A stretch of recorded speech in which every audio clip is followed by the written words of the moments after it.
this is Clay with Clay's AC and Auto Repair and Accurate Engines here in Grand Rapids, Michigan. Hey, what's going on YouTube? I thought I'd make a quick video showing you how to install some rear cargo lights on your Sprinter for the super low price of less than 20 bucks. If this video is helpful, please consider subscribing, clicking the notification, sharing my videos, and sending me them sweet old thumbs up. If you've got a question for me, you can hit me up at Clay's AC and Auto Repair on the Facebook Messenger. I certainly try to answer all the questions I can for you. I can't help you with your baby mama drama, but I may be able to help you fix your automobile. Remember, if anyone else can do it, you can do it too. That I'm sure of. So in this video, I'm going to show you how to install these super cheap, affordable lights that I got off of Amazon. They have double-sided 3M tape on them, so I adhere them to the beam up in the top. You're going to need like some 16, maybe some 12 gauge wire. Probably 16 will work just fine. Some butt connectors and some inline splices to splice them in just like I did using the existing lights up in the top of there. So we'll keep it on the cheap. Put some lights in the back of this van so you can see around at nighttime and make it look super simple for you. So what I've done here on this Sprinter is I've popped out this light with the screwdriver on the end, and you can tell that they have a little place for that. You put them in there and then you push them back in just like that. And then I came down here and I pulled out the other light and I took in inline wired the red one, which is your 12 volts, and then the black one. And then I took my drill down there and I spun up the wire. And I'm gonna run these lights up through here. So I want this to kind of look nice. I try not to have a bunch of wires up here, but this beam doesn't go straight through to this pocket. So the wire ends up coming out here. And I'm gonna take a little bit of chicken wire, what I call mechanics wire. And that looks a little something like this. And I wish I would have made my lead a little bit longer because I'm going to end up coming out right here, and I would have preferred to come out right here so my lights were centered across here. But I made it a little bit too short. Push the wire up in there.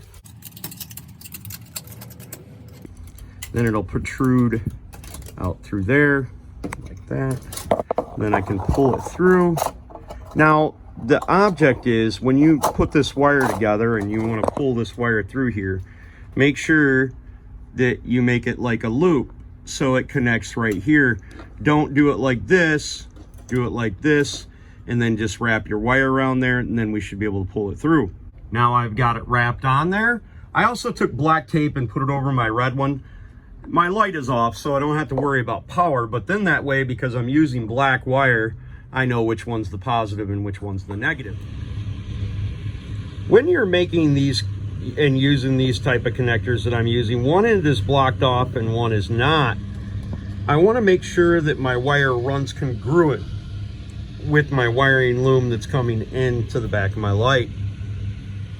It really doesn't matter if it runs either direction, but things running congruent to me is important, so doing them the right way is the way that I try to do them every time. Sometimes I even make mistakes and do things the wrong way, but as long as it doesn't hurt anything, it doesn't really make a difference.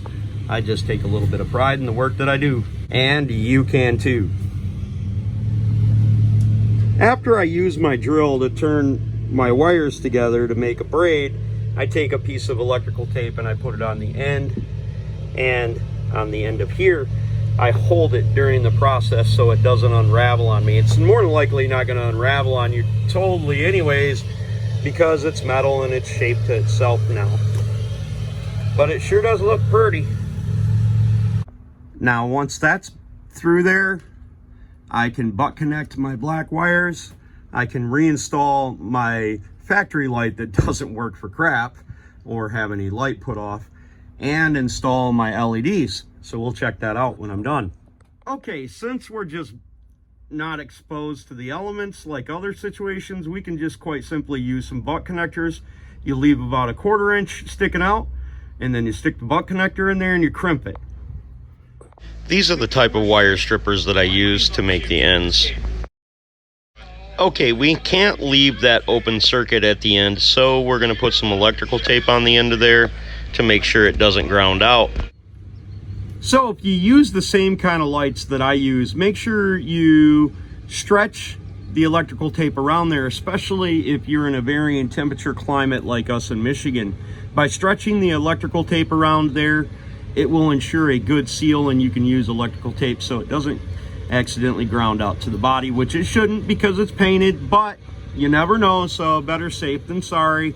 You can cut it off flush. Just make sure that when you cut it, you don't cut it and there's electricity going to it, because you will blow the fuse for your dome lights. If you don't know how to use electrical tape, check out my video on how to use electrical tape. Actually, it's kind of neat. It might show you something you never knew about electrical tape. You can see how that electrical tape is inside there. Sorry for my dirty fingernails. I work on cars all day and work for a living. But you can see how it's kind of stretched and pulled inside there, so it makes a nice tight seal around there. And we button up the edges.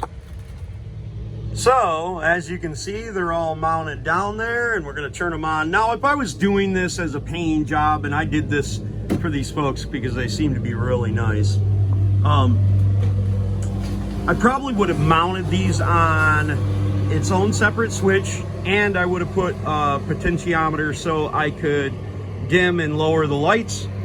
But that's maybe for next time. But for right now, this is certainly going to help us at nighttime see around in the back of the van. Let's check this thing out and see what it looks like. Okay, so it's during the day, so I don't know how well this is going to translate, but we'll certainly have more light than we had, for sure. And let's see. Bam. Oh, we can definitely tell a difference even during the day. So that's freaking awesome. I love it, and it looks great. I'm certain in this situation I could have done a much cleaner job on installing these lights, but I wanted to do it for the cheap and on the quick. So hopefully you guys found that video to be neat, and you can do this yourself at home. Remember, if anyone else can do it, you can do it too. Don't be the next to them, be the first of you.